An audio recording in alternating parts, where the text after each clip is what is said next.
یہ ویسے بڑی بات ابروز صاحب نے کی ہے کہ اگر لوگ 3.5 سال کی بات کریں گے خان صاحب کی تو پچھلے 16 مہینے کی بھی بات کریں گے، پی ڈی ایم اور اتحادیوں کی حکومت کی بھی بات کریں گے۔ نہیں دیکھیں، میں عبدالرؤف صاحب کی بات سے بالکل اتفاق کرتا ہوں کہ جس نے جتنی حکومت کی ہے اس کو اتنا اس کا حساب تو دینا پڑے گا۔ پاکستان کی تاریخ میں اور اچھی تقریر لکھی ہے انہوں نے کہ میں ڈالر کہاں پہ چھوڑ کے گیا تھا۔ اللہ کرے، پہلے تو میری دعا ہے کہ میاں صاحب واپس آئیں خیریت سے، اس ملک میں اپنا رول آ کے ادا کریں۔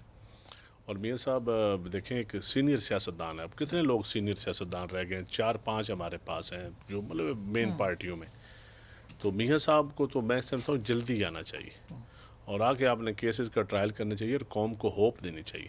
قوم کو اس وقت لیڈرز کی ضرورت ہے۔ اس وقت میاں صاحب کو میرا سب سے بڑا کویسچن ہے کہ آپ اپنے بھائی کی حکومت میں کیوں جلا وطن رہے ہیں؟ کوئی جسٹیفیکیشن نہیں ہے۔ صحیح ہے۔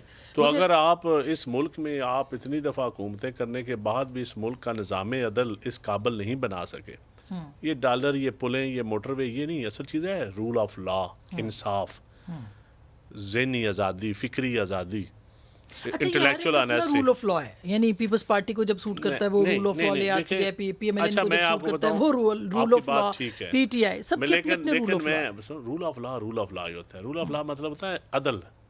میں تو عدل تو کو جب لیتا ہوں۔ آپ کیوں نہیں بولے اگر عدل آج بلاول صاحب یہ کہہ رہے ہیں کہ ان لوگوں کو لایا جائے جو فیسیلیٹیٹرز تھے دہشت گردوں کے، اس وقت کیوں نہیں بولے؟ بلاول صاحب نے دہشت گردی کے اوپر تو ہمیشہ بولا ہے اور پیپل پارٹی نے اس کی قیمت ادا کی ہے بولنے کی، ہمیشہ شہادتوں کی صورت میں، جیلوں کی صورتوں میں، اور آج بھی بولا ہے۔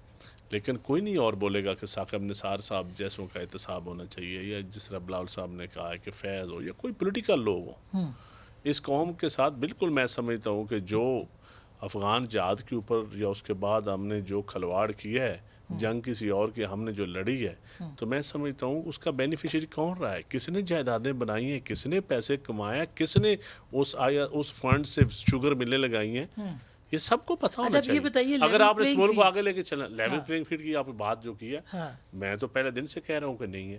کس کے لیے ہے؟ نون لیگ کے لیے۔ اچھا، بالکل، نون لیگ کو اس وقت بڑا فیورٹ گھوڑا بنا کر انتظامیہ کی صورت میں بیوروکریسی جو ہے اور جو کچھ ہو رہا ہے اس میں صرف نون لیگ کو سپورٹ مل رہی ہے۔ تو آپ یہ سمجھ رہے ہیں کہ اسٹیبلشمنٹ کی جو آنکھ کا تارا ہے نہیں، میں ابھی یہ نہیں سمجھتا۔ اچھا، جب ہم سمجھیں گے نا مکمل، بالکل ہم بولیں گے۔ ابھی تک میں سمجھتا ہوں تو ابھی آپ کہہ رہے ہیں انتظامیہ کی اور بیوروکریسی کی۔ دیکھیں، بیوروکریسی میں شروع سے لمبی حکومت ان کی رہی ہے پنجاب میں یا وفاق میں، انہوں نے ایک بنا دی، ایک بیوروکریسی میں بھی گروپس بنا دی، جس طرح جوڈیشری تھا اس طرح بیوروکریسی تھی۔ تو اب جا کے ان کو اس کا فائدہ بھی ہو رہا ہے، تو اور اس کا وہ فائدہ لے رہے ہیں۔ آپ کا اور پی ٹی آئی کا بیانیہ ایک ہے اس وقت، وہ بھی کہہ رہے ہیں لیول پلینگ نہیں ہے، آپ بھی کہہ رہے ہیں۔ اس وقت جو الیکشن ہے، یہ بیانیے کی بات سنیں۔ پی ٹی آئی کو جو رگڑا لگ رہا ہے ابھی چند دنوں میں، جو لگا ہے پیپل پارٹی نے یہ 40 سال رگڑا یہ بھگتا ہے۔ آپ 77 سے شروع ہو جائیں نا، تو آج تو پنجاب میں کب ہماری حکومت آئی ہے؟ کبھی نہیں آئی۔ پنجاب بڑا صوبہ ہے، چھوٹے صوبوں کی حکومت مل جانا اور وفاق میں حکومت دے دینا اور چھوٹے صوبوں کی بائی ڈیزائن حکومت نہ دینا، یہ سب سے بڑا ہمارے ساتھ جو کھلواڑ ہوا ہے بی بی کی شہادت کے بعد بھی۔ اور پھر اس کے باوجود ہم نے سارا کچھ اس ملک کے لیے۔ یہی آپ کا شکوہ ہے کہ پنجاب سے پیپلز پارٹی کو ابھی بھی آؤٹ کر دیا گیا۔ دیکھیں، ہم کہتے ہیں کہ آپ دیں، اب میں گراؤنڈ پہ سیاست کرتا ہوں، یقین کریں ہم انتظامیہ کے لیے اسی طرح اچھوت ہیں جس طرح ہم مشرف دور میں تھے، جس طرح ہم ضیاء الحق کے دور میں تھے، اسی طرح آج بھی صاحب کا تو کہا جاتا ہے کہ وہ آپ کے قریب ہیں، مطلب پنجاب کے اندر دیکھا جائے تو۔ وہ ہم ان کے قریب ہیں، وہ ہمارے قریب نہیں ہیں۔ ہم ان کے قریب ہیں، یہ بڑی اچھی ٹرمینالوجی استعمال کی ہے۔ ہم ان کے قریب ہیں، وہ ہمارے قریب نہیں ہیں۔